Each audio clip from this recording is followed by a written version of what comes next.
చాలాసార్లు ఒక తొలి ప్రేమకి కొంత డబ్బు వచ్చింది.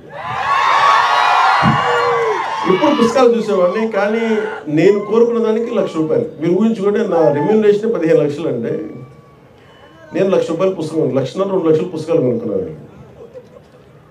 అంటే వెళ్ళి పుస్తకాలు కొనుక్కున్న ఆ బుక్ షాప్లోకి వెళ్తే ఎంత అనిపించిందంటే నేను ఏదో ఒక మొత్తం ఒక బ్యాంకు వాల్ట్లోకి వెళ్తే కొన్ని లక్షల కోట్లు కనిపిస్తే ఎలా ఉంటుందో నాకు లోపల అలా ఉంది. చేతులు జేబులో డబ్బులు ఉన్నాయి, ఎదురుగా పుస్తకాలు ఉన్నాయి. ఒక్కొక్క పుస్తకాన్ని నాకు నచ్చిన పుస్తకం కొనుక్కొని రూమ్లో పెట్టుకొని ఒక 3 రోజులు నిద్రపోలేదు. అది చూస్తూ ఉన్నాను, కొంచెం చదువుకుంటా ఉన్నాను, మళ్ళీ ఆ పుస్తకం తీసాను, కక్కుర్తి ఆతృత, ఇది చదివేయాలి. అందుకే నేను అంటే ఒక జీవిత కాలంలో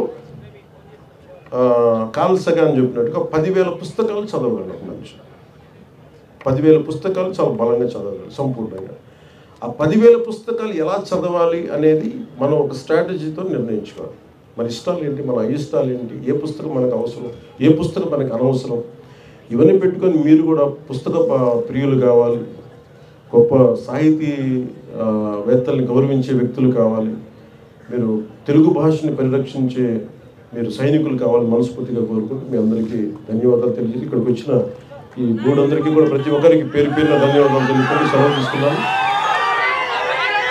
తెలుగు తల్లికి ధన్యవాదాలు తెలుపుకుంటూ, ఎందుకంటే మా తెలుగు తల్లికి మల్లెపూదండ తింటున్నప్పుడల్లా నేను మైమర్చిపోతాను. అలాంటి తెలుగు తల్లికి, తెలుగు మాతృ భాష మనకి ఇచ్చిన తెలుగు తల్లికి మనస్ఫూర్తిగా ధన్యవాదాలు తెలుపుకుంటూ, విజయ్ కుమార్ గారికి ఇక్కడికి వచ్చిన దీన్ని నిర్వహించిన ప్రతి ఒక్కరికి పేరు పేరున ధన్యవాదాలు తెలుపుకుంటాం. ఇక్కడికి వచ్చిన అభిమానులందరికీ, ఇక్కడికి వచ్చిన